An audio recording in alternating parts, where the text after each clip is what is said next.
Okay, so thank you for staying tuned in. If you have not watched Bossing Up, uh, definitely go on there. I said go on there. Go to it and listen, and then just get caught up with us. And then I said catch. Go and get caught up with us, and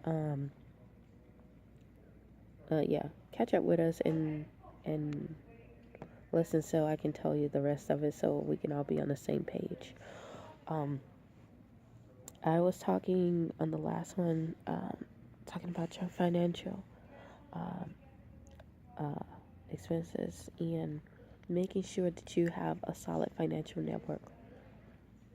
Okay, um, when people go to war, think about when we go to war and we're fighting someone or someone's fighting another country because we're usually the allies. We haven't went to super war with anyone in a long time. We've been in an ally war, but we haven't been in a personal war.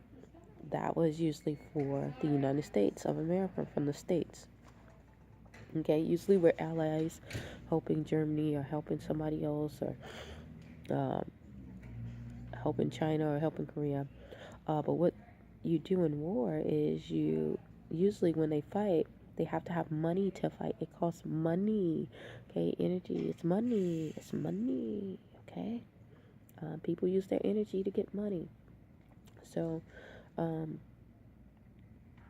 you need that. That's the device that toxic people use. Well, most people in the world use. I don't want to just say, and our system is built on the toxic relationship. You know, you don't if you don't make money in most places. If you don't make money, you don't eat. You know, America is one of the few places where you can not make money and or not grow a crop because if you're working, if you grow crops, you're working, okay? You've already taken out the middleman. You don't need really too much cash because you are building crops. People are so crazy about like, oh, well, we got all this money in there. Well, where's the crops? Because that's where the real, dollar you can eat. So you don't have it, you don't eat, okay?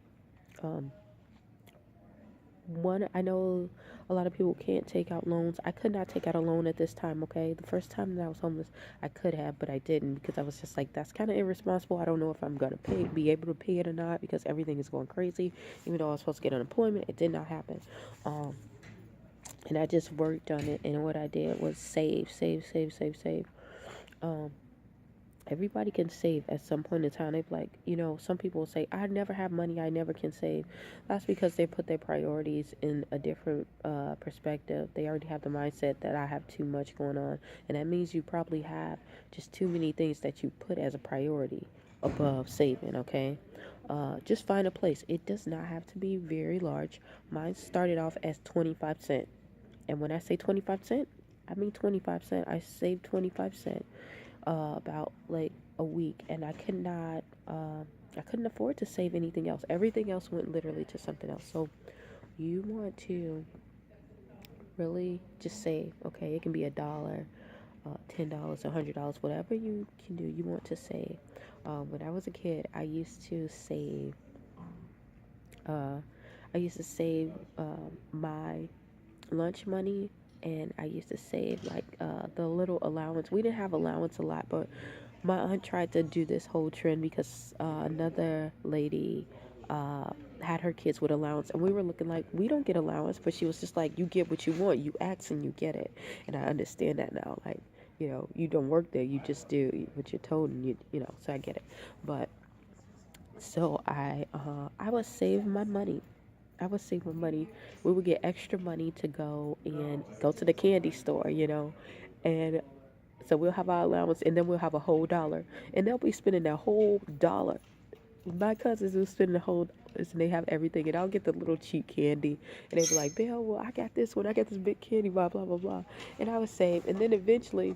It started dwindling down when they during the week they're like, oh man, I snuck it, I ate all my candy, and blah blah this and blah blah that, and I'll be the only one that still have like money left over. I'll have like $2.50 each week. Well, that stuff adds up, okay. And guess what? I'm kind of silly anyway.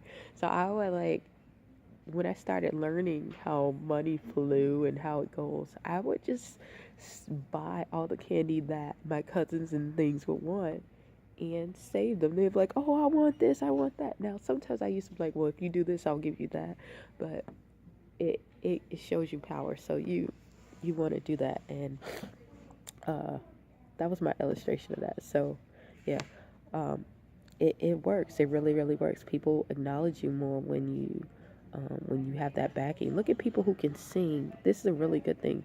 People who can sing way better than these celebrities like Beyonce and Celine Dion, and I love all these people. Okay, um, and freaking people that are rappers that are better than Cardi B, better than freaking freaking Nicki Minaj. I love them too anyway, especially Nicki Young. But they have the backing. You gotta think about that. Money it carries a lot of weight. So yeah, you be smart. Put your money where your mouth is. That's where you can put your money where your mouth is. That's what I did as a kid. Now they're talking about me because I have these little bitty 1 cent, 2 cent candies, or candies that cost 2 pence, 2 pieces of candy cost a penny, and I got more candy than them now. Now you can play. That's just what people do in real estate. They own all these properties and they rent them out and they can do it. So yeah. Uh, the next thing I did with financial stability, like I said, I couldn't get a loan for a minute. Um, you need to find an expense, find an expense that you pay for that you can do for yourself. And you're like, what does that have to do with anything narcissistic? It's going to help you balance because the less weight and the less um, power they have over you, the better you will be. The better. Okay? Mine was my hair and my nails. Okay? If you look on here, I usually have my nails done.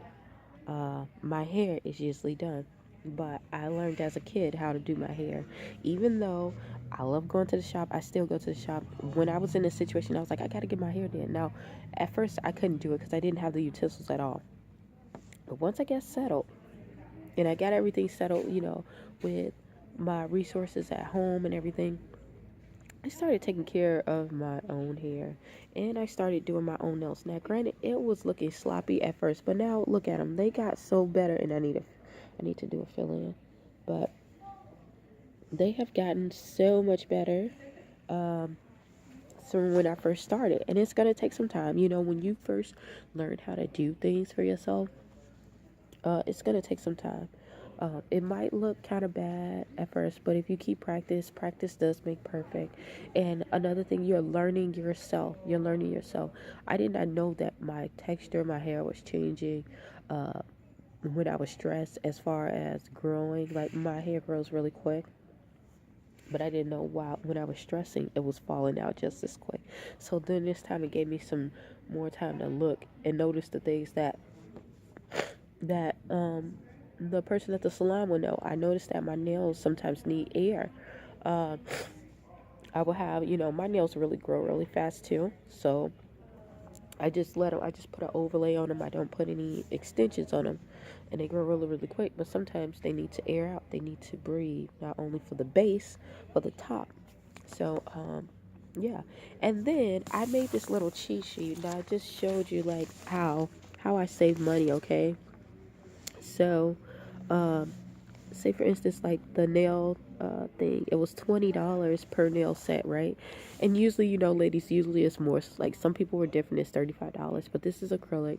I'm very, very kind of frugal on what I put on there, but I would pay $20. That's the least. Every 2 weeks. Every 2 weeks. Okay. So that would be $40. Um, Once I would take the $40 and I multiplied it times 28, right? But that $40 I would always put in this jar. I still have a jar at home that I put the money in, okay? But I know at 50, 56 weeks in a year, right? So I'm going to divide that by 2. When I divide it by 2, I got 28, right? So I multiplied that $40 times 28 weeks, because that's every 2 weeks. I ended up getting 1,000 $120 a year that I'm spending on just my nails alone. See, people don't understand that, and they don't think that it really has power or impact because it's only $20 here, $15 here, a broken nail here, $10 here. It makes sense. So focus on that. I'll talk a little bit more about it, but I'm running out of time. Stay tuned to Journey to Jerusalem and stay around for part 7. Thanks.